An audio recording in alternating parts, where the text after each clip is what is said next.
इंदौर का उल्लेख 17वीं शताब्दी में औरंगजेब की सनदों में मिलता है। 18वीं शताब्दी में इंदौर एक सूबे का आकार ले चुका था। तब परगना कंपेल हुआ करता था। मराठा सरदारों के आने के बाद इंदौर का महत्व और बढ़ गया। स्वच्छता के मामले में देश भर में अपनी खास पहचान बना चुके इंदौर का जन्मदिन 31 मई को है। शहरवासी इसे गौरव दिवस के रूप में मना रहे हैं। गुरुवार से ही शहर में आयोजन शुरू हो गए हैं। इंदौर 17वीं शताब्दी के शुरुआती दौर में एक कस्बा हुआ करता था। उसके महानगर बनने तक का सफर आसान नहीं था। इसमें शहर की प्यास बुझाने वाली नर्मदा जल परियोजना की अहम भूमिका मानी जाती है। इंदौर के आसपास कोई बड़ी नदी नहीं थी, लेकिन 70 किलोमीटर दूर बहने वाली मध्य प्रदेश की जीवन रेखा, जीवनदायिनी मां नर्मदा इंदौर के लिए लाइफलाइन साबित हुई। रोज नर्मदा नदी अपने तटबंधों को लांघकर विंध्याचल के पर्वतों को पार कर शहरवासियों की प्यास बुझाने इंदौर आती है। यदि नर्मदा नदी का पहला चरण इंदौर नहीं आता तो 45 साल पहले ही इंदौर से पलायन शुरू हो जाता।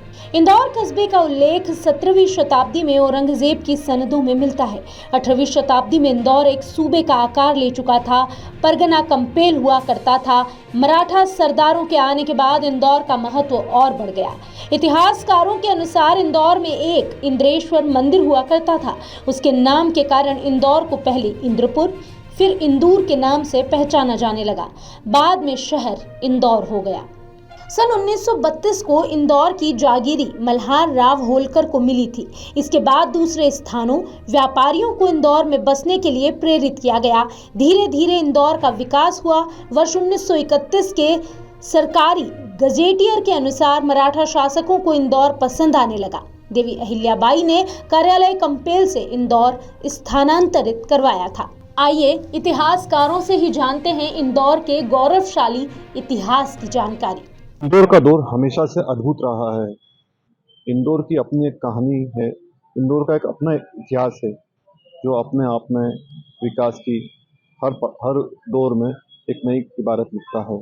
तो इंदौर किस तरह विकसित हुआ, इंदौर का क्या इतिहास रहा, आइए हम जानते हैं। एक्चुअली इंदौर की हम हिस्ट्री की बात करें, इतिहास की बात करें तो इंदौर में सर्वप्रथम हम बात करेंगे इंदेश्वर महादेव मंदिर की, जहां से इंदौर के नाम की उत्पत्ति हुई है। और इसे कहा जाता है कि as per the record of Holkar state में इंदेश्वर बाबा एक वहां पर सेवारत थे और एक लंबे अरसे तक वो सेवारत थे और उसी जगह से, उसी मंदिर से इंदौर की उत्पत्ति हुई। इसमें अलग अलग इतिहासकारों के अलग अलग मत हैं। 7वीं शताब्दी का मंदिर इसे बताया जाता है। वहीं नंदलाल जमींदार जब इंदौर तशरीफ लाए 1716 के अंदर, तो उन्होंने 1741 में इस मंदिर को अच्छा बनवाया, फिर से बनवाया। तो अलग अलग मत हैं। और इंदौर की हम बात करें तो सबसे पहले जो है औरंगजेब आलमगीर ने गादी स्थापित की थी कंपेल में राव राजा नंदलाल मंडलोई के लिए। और गादी स्थापित होने के बाद उन्होंने कुछ एक दशक के बाद इंदौर की ओर रुख किया और 1715 में वो इंदौर की तरफ रुख करके उन्होंने, उस जमाने में इंदौर एक बहुत छोटा सा सेटलमेंट था। जूनी इंदौर के टिले पे चंद मकान थे, जंगली जानवर तक वहां तक आते थे। और जो चंद्रभागा है नदी का, सरस्वती का जो चंद्र भाग है, चांद जैसा भाग है, उस पर ही इंदौर की बसाहट थी और वहां नागा साधुओं का डेरा होता था। तो इंदौर धीरे धीरे बढ़ता रहा और 1703 मार्च 1716 के अंदर मुगलों का एक लेटर मिला और उसमें ग्रांट की गई इंदौर की पहली बस्ती, जिसे नयापुरा कहा जाता था उस जमाने में। और नंदलाल पुरा इंदौर में स्थापित हुआ। ये वो जमाना था। उसके बाद धीरे धीरे हमारे यहाँ पर जो है बाजार लगने लगे, जो साप्ताहिक बाजार होते हैं, जिसे हम इतवारिया बाजार कहते हैं। इस तरह के बाजार से हलचल होने लगी थी। उससे पहले जो था ये पूरा इलाका जहां पर जो गुरु नानक देव जी हैं, जो इमली साहब गुरुद्वारा है, उसके आसपास के इलाके में जो है वो फौजें ठहरा करती थी। ये छावनी का हॉल्टिंग जगह थी। जिसमें मराठा और मुगल सेनाएं यहाँ पर हॉल्टिंग करती थी, और इंदौर के आसपास के छोटे छोटे गांव थे, यहाँ तक कि पलासिया गांव था, कोठारी मार्केट तक ये था गांव था, और बैलगाड़ियों से लोग अपना आके छोटा सा व्यापार करते थे। जो सैनिक होते थे उनकी जो चीजें होती थी उनको वो दिया करते थे। इस तरह से इंदौर बढ़ता रहा। जब 3 मार्च 1760 के अंदर औरंगजेब आलमगीर की मृत्यु हुई और मुगलों का पतन शुरू हुआ, तो मराठा जो पावर था वो उरूज पे आया, उसने पूरे हिंदुस्तान के अंदर अपना फैलाव किया, और इसी वजह से जो है पेशवाई ने जो है सूबेदार मल्हारराव होलकर को इंदौर भेजा, और देपालपुर की आसपास की जो जागीरें थी 1732 में 16 जागीरें प्रदान की, वो धीरे धीरे बढ़ती रही।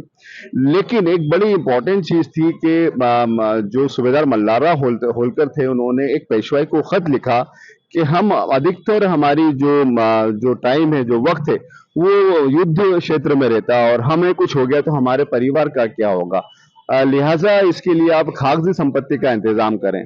तो उन्होंने एक बड़ी स्पेशल चीज ग्रांट की होलकर रियासत में, खागजी संपत्ति, जिसमें उनके होलकर परिवार के जो रानी महारानी थी उन पे उसका पूरा कंट्रोल था, और वो खागजी संपत्ति धीरे धीरे बढ़ती रही। गोताओं बाई को पहली जागीर मिली, और ये गोताओं बाई के बाद देवी अहिल्याबाई होलकर के पास ये आई, और देवी अहिल्याबाई होलकर ने दौलत यानी जो हम सरकारी खजाना था और खागजी दोनों का इस्तेमाल पूरे भारतवर्ष में जितने मंदिर थे उनके जीर्णोद्धार कराए, घाट बनवाए, कुएं बनवाए, यहाँ तक कि नदियों में जो मछली होती है उनके लिए आटे की गोली तक का इंतजाम देवी अहिल्याबाई होलकर के शासनकाल में रहा।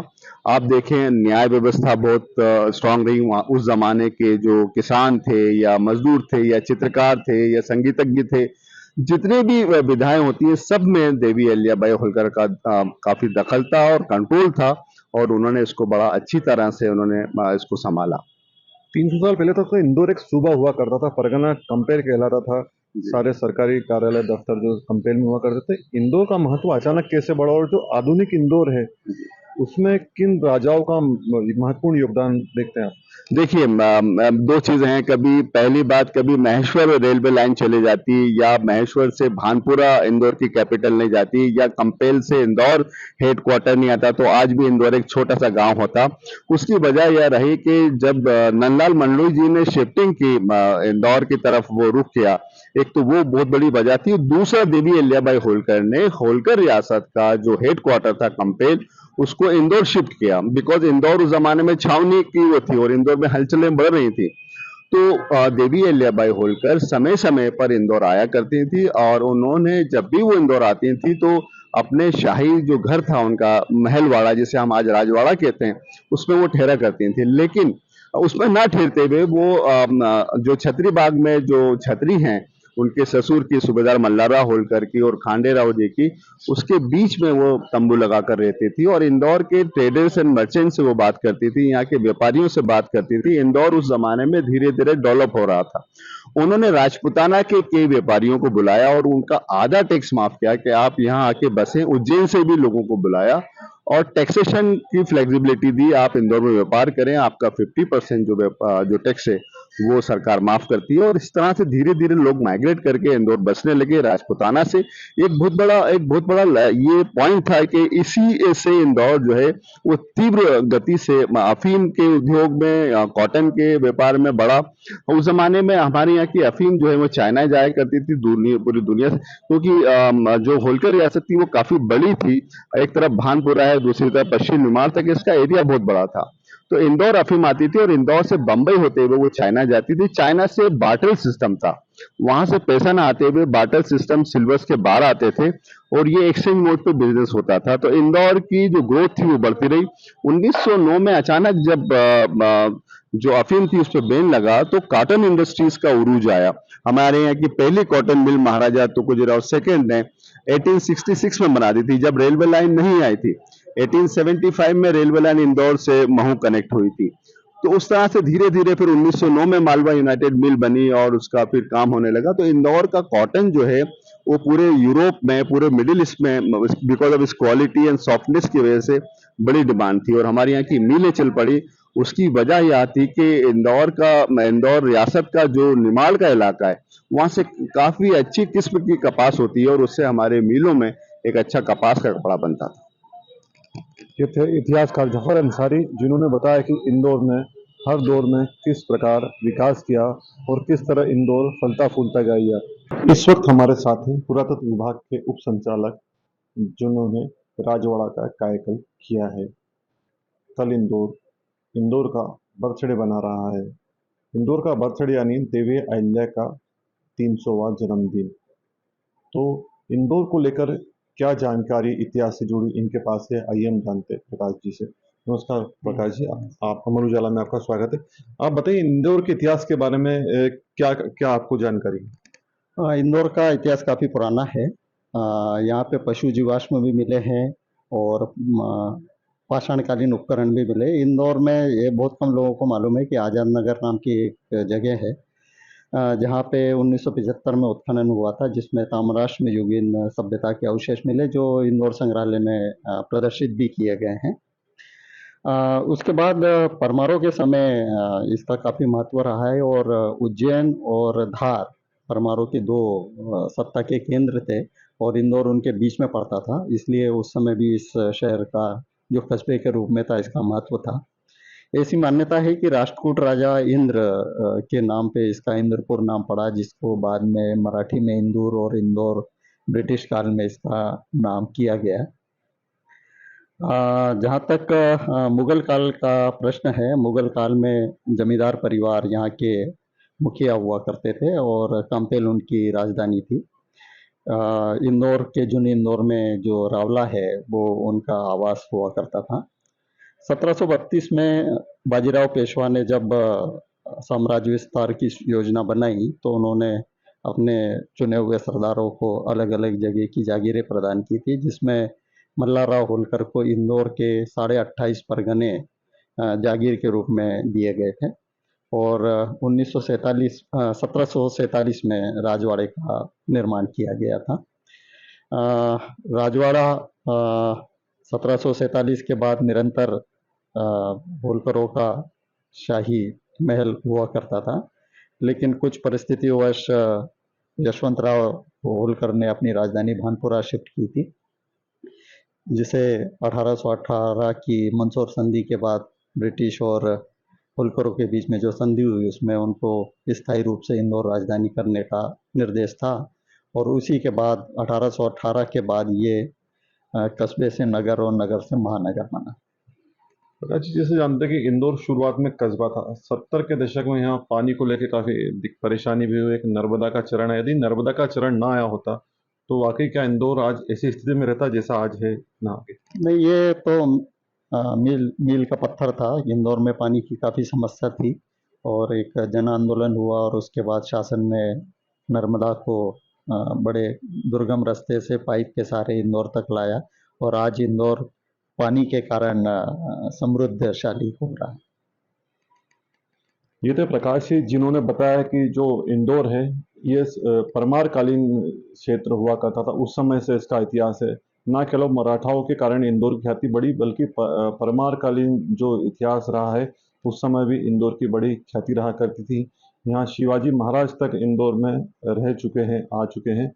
और इंदौर का जो सफ़र था कस्बे से शहर बनने तक का सफ़र, वो भी बड़ा रोचक है। इंदौर में बड़े बड़े आंदोलन हुए नर्मदा को लेके, जिसके कारण नर्मदा इंदौर आई और आज शहर सफलता के कदम चूम रहा है। अमर उजाला के लिए मैं जयेश मालवी के साथ अभिषेक चैन के इंदौर। एग्जिट पोल 2024 1 जून शाम 6 बजे से, लोकसभा चुनाव के नतीजे 4 जून सुबह 7 बजे से। देखिए चुनाव नतीजों से जुड़ी हर खबर सबसे पहले, सबसे सटीक, केवल अमर उजाला पर, amarujala.com।